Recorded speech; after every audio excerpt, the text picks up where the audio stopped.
Assalamualaikum warahmatullahi wabarakatuh. Saya Rise Merista dari Prodi PPKN Universitas Riau.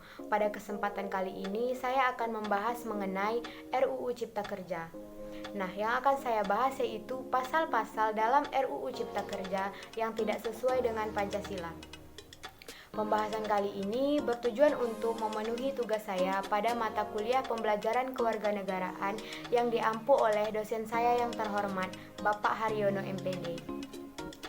Sebelum memasuki pembahasan mengenai pasal-pasal yang tidak sesuai dengan Pancasila, terlebih dahulu saya akan menjelaskan tentang apa itu RUU Cipta Kerja. RUU Cipta Kerja merupakan salah satu paket dari Omnibus Law. Nah, selain RUU Cipta Kerja, masih ada dua RUU yang siap diundang-undangkan. Nah, Omnibus Law ini merupakan metode pembuatan regulasi yang menggabungkan beberapa peraturan menjadi satu peraturan dalam satu payung hukum. Setelah pengesahannya pada tanggal 5 Oktober 2020, RUU Cipta Kerja menuai banyak kontroversi di Indonesia. Hal ini karena RUU Cipta Kerja sangat berpengaruh pada masyarakat luas, terutama kalangan pekerja di Indonesia, yang membuat para buruh, mahasiswa, serta segenap bangsa Indonesia turun ke jalan yang menyuarakan aksinya untuk menolak RUU Cipta Kerja ini. Sebelum memasuki pembahasan mengenai pasal-pasal yang tidak sesuai dengan Pancasila, saya akan membahas tentang proses bagaimana RUU Cipta Kerja ini disahkan. Sebagaimana yang kita ketahui bersama bahwasanya Pancasila merupakan dasar negara Indonesia. Artinya, pada proses pembuatan RUU Cipta Kerja haruslah sesuai dengan Pancasila dan menerapkan nilai-nilai Pancasila. Namun faktanya, dari proses pembuatan sampai pada proses pengesahan RUU Cipta Kerja ini justru bertolak belakang dengan Pancasila. Mengapa saya mengatakan demikian? Karena dalam proses pembuatannya tidaklah menanamkan nilai musyawarah untuk mufakat yang terdapat pada sila keempat, yang berbunyi kerakyatan yang dipimpin oleh hikmat kebijaksanaan dalam permusyawaratan perwakilan. Seharusnya, mulai dari proses penyusunan draft RUU Cipta Kerja sampai dengan proses pengesahannya haruslah dimusyawarahkan terlebih dahulu. Namun kenyataannya tidak.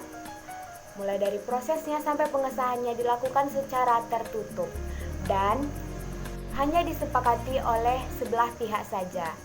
Nah, tentu hal ini bertolak belakang dengan nilai-nilai Pancasila. Oke, baik, itu saja penjelasan mengenai RUU Cipta Kerja dan proses pembuatannya. Sekarang kita masuki pasal-pasal yang tidak sesuai dengan Pancasila. Namun, penjelasan ini sedikit berbeda dengan yang sebelumnya karena saya akan memaparkannya dalam bentuk tulisan. Pasal 42 ayat 1. Bunyinya, setiap pemberi kerja yang memperkerjakan tenaga kerja asing wajib memiliki rencana penggunaan tenaga kerja asing yang disahkan oleh pemerintah pusat. Nah, di dalam pasal ini menyebutkan bahwa setiap pemberi kerja hanya diwajibkan memiliki pengesahan rencana penggunaan tenaga kerja asing dari pemerintah pusat. Berbeda dengan pasal sebelumnya, jika ini disahkan, maka tenaga kerja asing sudah tidak lagi perlu mendapatkan izin tertulis dari menteri ataupun pejabat yang ditunjuk. Pada pasal ini tentu berpotensi untuk memberi kemudahan kepada tenaga kerja asing mendapatkan pekerjaan di Indonesia. Selanjutnya yaitu pasal 59. Nah, dengan pencantuman pasal 59 ini berpotensi akan membebaskan pengusaha dari kewajiban mereka untuk mengubah status pekerja sementara menjadi pekerja tetap. Hal ini menghilangkan kepastian kerja dan menyebabkan semakin menjamurnya jenis pekerja kontrak. Ketentuan pada pasal ini menunjukkan bahwa kurangnya keberpihakan pemerintah terhadap perlindungan hak dan kepastian hukum bagi pekerja.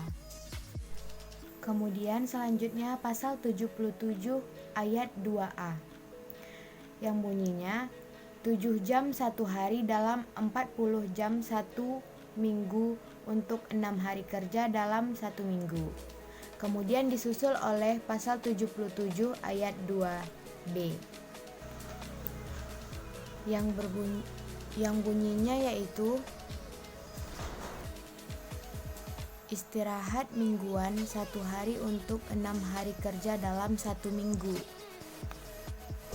Tentu saja hal ini merugikan para pekerja dikarenakan waktu istirahat yang tidak cukup karena telah berkurang 1 hari.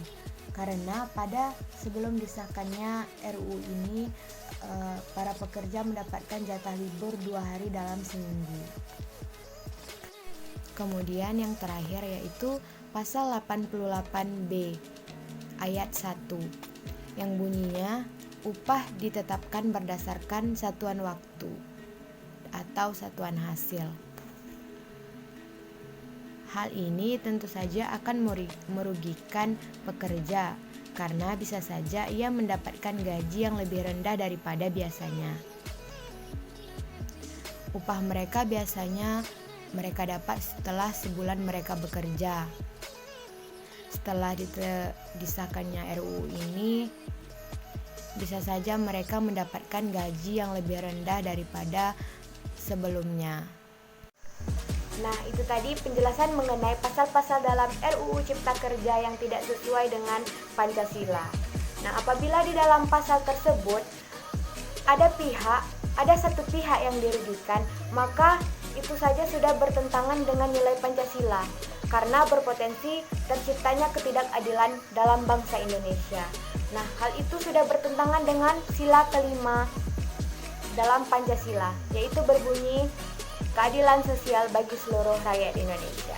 Baik, itu saja penjelasan yang bisa saya sampaikan. Mengenai lebih dan kurangnya saya mohon maaf. Wabillahi taufiq wal hidayah. Wassalamualaikum warahmatullahi wabarakatuh.